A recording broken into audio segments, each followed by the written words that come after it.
The cyclone queue last season was longer than the line of Subarus at a Starbucks drive-thru.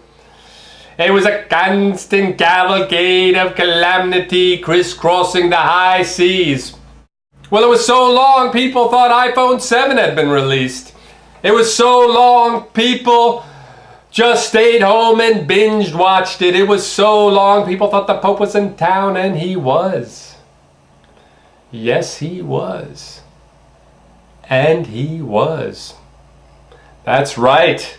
I think the Pope is a talking head. So the Pope went down to the Philippines. He went down there. It was a very short trip, albeit it was truncated, albeit it was abbreviated, albeit it was virtually a flyby. Well, I'll be. Headlines read, Pope's mission of mercy cut short by act of God. Vatican experiences divine blowback. So here's what happens. So the Pope, he goes down to the Philippines to give aid and comfort to the typhoon victims. But lo and behold, there comes another storm. And the Pope's like, what? Did we get here early? Did somebody get the dates mixed up? Because I really think we're supposed to get here after the storm. And maybe also his handlers being overly concerned about how liturgical vestments catch the wind.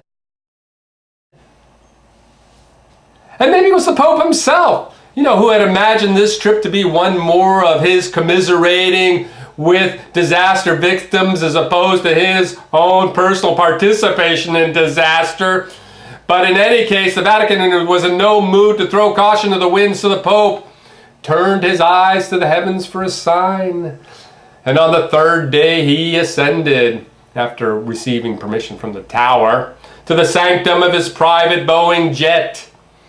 But as he climbed those stairs, his personal staircase to the heavens, he turned to the population below, and El Popo addressed El Filipino Populo, saying, "We feel your pain. We are with you in spirit El Spirito. In God's eyes, we are all his children. We are all one." And then he flew away.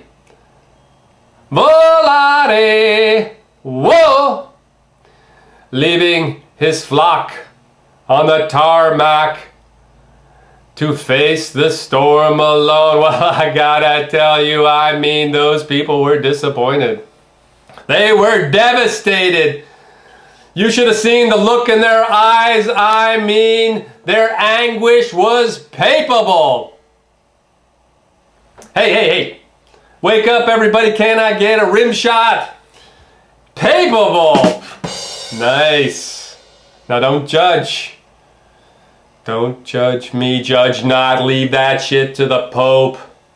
And I say don't judge the Pope either. I say we should cut him some slack for cutting and running. For letting his people go. There is no great leadership in sticking by your followers. Why do you think they're called followers? Better to leave early than risk leading from behind. These storms are bad news. The Pope is a public figure. He was just trying to get out in front of this thing. Let's face it, popes are not boots on the ground material. Look at his shoes.